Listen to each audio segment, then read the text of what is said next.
Sanatoci sun shiga ɗimuwa sun ce da yiwuwar 'yan ƙungiyar Boko Haram su kai hari cikin babban birnin tarayya Abuja. Jama'a barkamu da warhaka, barkamu da sake saduwa da ku a cikin wani sabon shiri da yake kawo muku labarai da suka shafi nan gida Najeriya, Afirka da ma duniya baki ɗaya.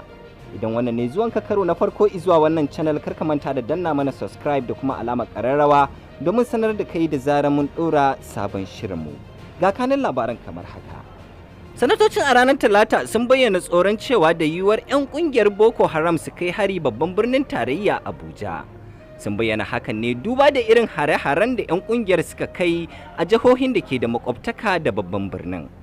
A ranar Litinin ne gwamnan jihar Niger Abubakar Sani Bello ya ce 'yan kungiyar Boko Haram sun kwace garuruwa 50 a cikin jihar. Bello ya ce nisan inda 'yan ta'addan ke zaune bai wuce tafiyar awa 2 ba zuwa cikin garin Abuja.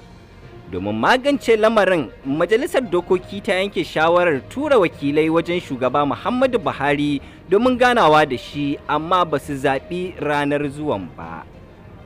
'Yan majalisar sun yanke cewa shugabansu Ahmad Lawan ne zai jagoranci sauran shugabannin majalisar izuwa wajen shugaba Muhammadu Buhari, kamar yadda kafar sadarwa ta The Guardian ta rawaito.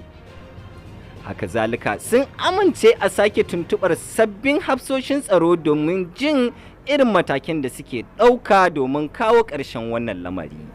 Sanatan da ke wakiltar mazaɓar Niger ta Gabas a majalisar dattijai, Sanata Muhammad Sani Musa, ya ce kimanin ƙauyuka 42 ne ke ƙarƙashin ikon mayakan Boko Haram a faɗin jihar ta Niger. Wannan na zuwa ne bayan gwamnan jihar Sani Bello ya bayyana cewa 'yan ta'adda sun fara kafa tutocinsu a wasu ƙauyukan jihar, kamar yadda kafar sadarwa ta Daily Trust ta rawaito.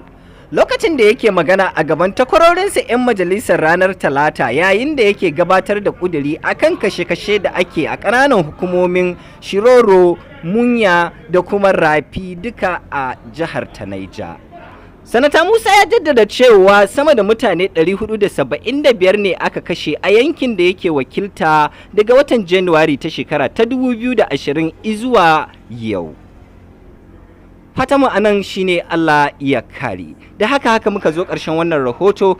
Don samun labarai a koda yaushe, kar ka manta da dannawa tashar mu subscribe da kuma alamar ƙararrawa domin sanar da kai da zarar mun ɗora sabon shirin.